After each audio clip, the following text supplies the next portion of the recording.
Freedom's Cause, Vignette 2, titled Two Names.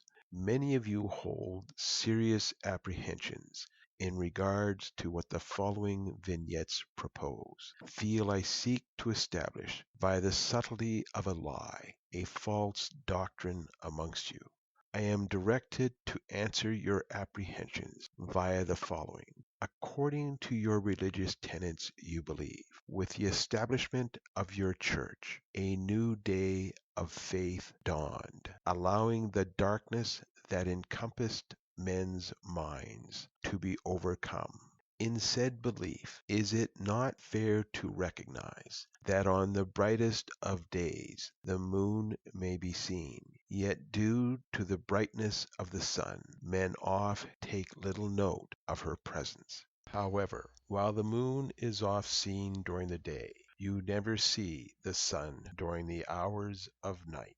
Of those lights that appear in the night sky, can the light of the diverse stars not be compared to the diverse cultures of the world, the joys associated therewith? Can we not in turn compare the moon's light to the doctrine of freedom? That said doctrine rules over these cultures, for where the cultures can divide peoples, the doctrine of freedom unites them. For is this not the means via which the diverse cultures within America are bound together as one? Further, as the light of the moon comes from the sun, then can the light of the moon stand in opposition to the light of the sun? Can the doctrine of freedom stand in opposition to that of happiness? This cannot be, for how can the moon's light stand in opposition to that of the sun, as it derives its light from the sun? What, therefore, is the purpose of the moon's light? Is its purpose not to uphold all in their inalienable rights via confirming there is a Creator? Now, if the moon's light confirms there is a Creator, and confirms all are entitled to have the freedom to gain happiness, to what source shall we look to obtain happiness in our freedom?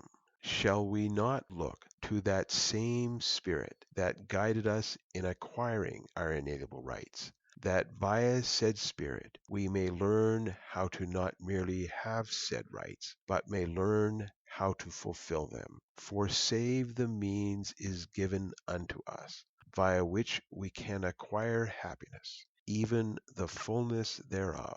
The work of God in endowing all with the right to pursue after happiness is rendered void. Is it not then fair to say, the light of the moon is as a preparatory light, for it bears witness of there being a Creator, so we may be made ready to learn who our Creator is. It bears witness of our inalienable rights, so we may be made ready to learn how to fulfill said rights within our lives by adhering unto further teachings from our Creator. Thus all who receive of the lesser light are thereby made ready to receive of the greater, while all who reject the lesser are unable to receive of the greater. Having borne witness of the purpose of the lesser light, this allows for the following question. Why you? Why is this series of vignettes, which have to do with the doctrine of freedom, directed specifically to you as a member of the Church of Jesus Christ of Latter-day Saints? Have you not, via your testimony, repeatedly declared before your Creator the nations of the world and the peoples thereof, that people can only obtain the fullness of happiness by the faith you adhere unto? Does not this, your testimonies, allow for this query? Who has the most to lose if freedom in America is lost? Correspondingly, who has the most to gain if freedom in America is maintained? Based upon your testimonies, the answer must be you. Thus, the Creator, the nations of the world, and the citizens thereof hold the right to expect that in this time of national crisis, you as a people will step forth and defend America's Declaration of Independence and Constitution, that you will do so by means of truths rendered undeniable, and then via truths rendered self-evident. However, to receive the fullness of that knowledge that is derived from truths rendered undeniable, you must begin by accepting the truth of your having two names, both of which should be sacred unto you. There is that name you oft function under before your fellow citizens, which most of you received at the age of 8. For at that age most of you were baptized into and became a member of the Church of Jesus Christ of Latter-day Saints. This name comes with corresponding rights and responsibilities, which you can only fulfill under one heading, that of being a loyal member. Before you received this second name, most of you received the name Citizen of the United States of America. Like the former, it comes with corresponding rights and responsibilities. Rights which, as a law abiding citizen, you are anxious to enjoy. Responsibilities you can only fulfill under one heading, that of being a patriotic citizen. Both as a patriotic citizen and as a loyal member, you adhere unto this principle, separation of church and state. Based upon said principle, this law exists. Whenever you function amongst your fellow citizens as an advocate for the doctrine of freedom, you cannot use your second name, that of being a loyal member of the Church of Jesus Christ of Latter-day Saints. For is this not in accordance with the testimony of the sun and the moon, in that the doctrine of freedom may bear witness of itself during the light of the day, but the doctrine of happiness cannot bear direct witness of itself during the hours of darkness? Thus, in accordance with said testimony, when you function as an advocate for the doctrine of freedom, the only name you are authorized to use is that of being a patriotic citizen of the United States of America.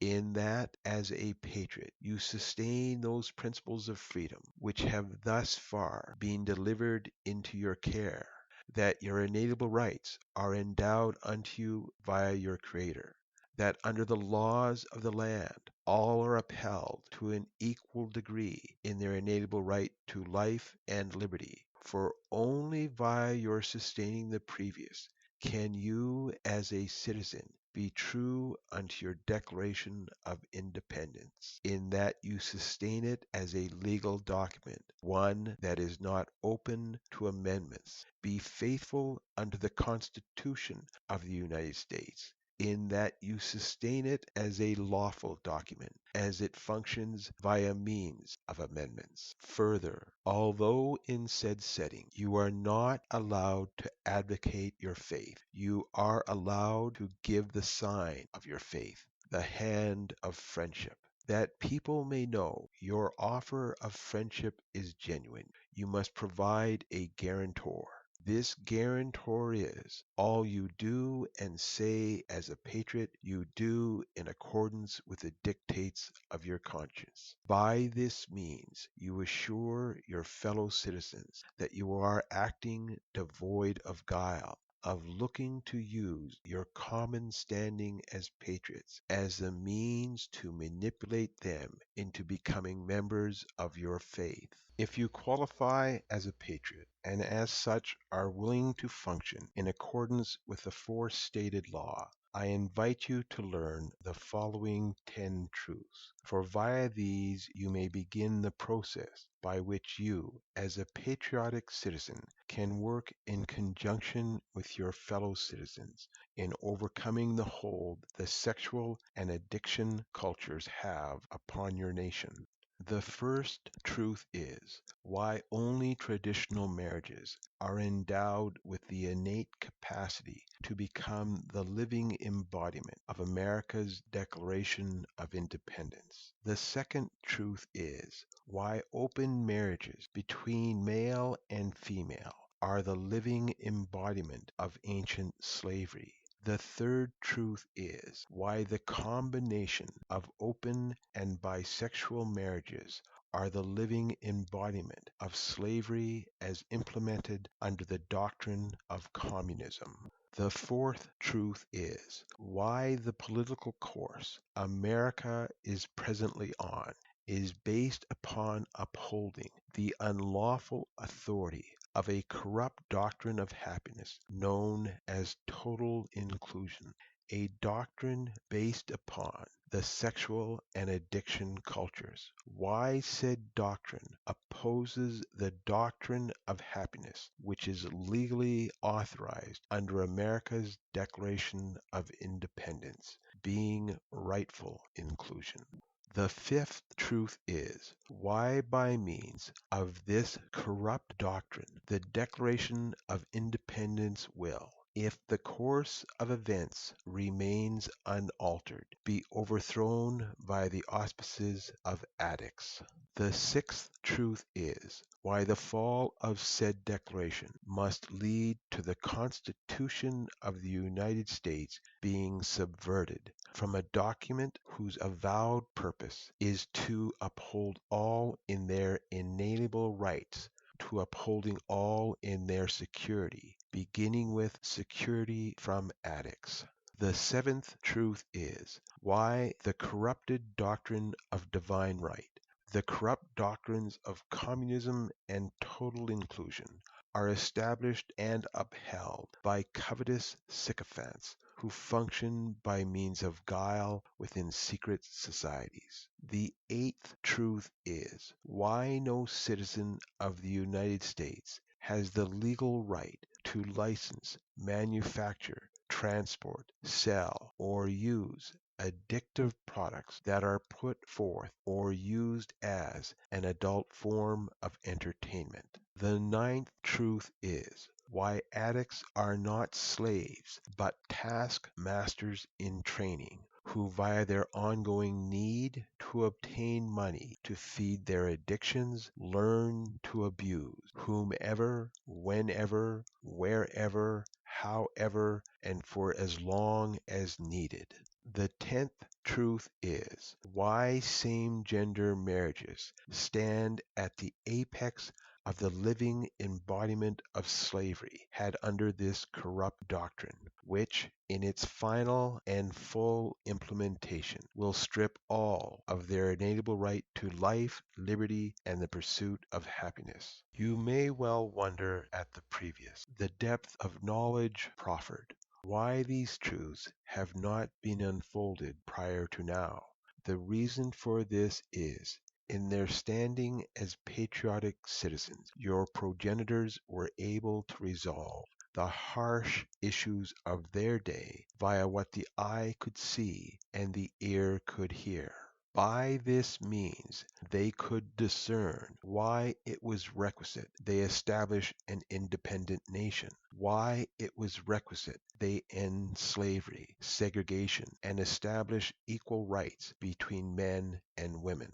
But the harsh issues associated with the sexual and addiction cultures cannot be resolved merely via what the eye can see or the ear can hear.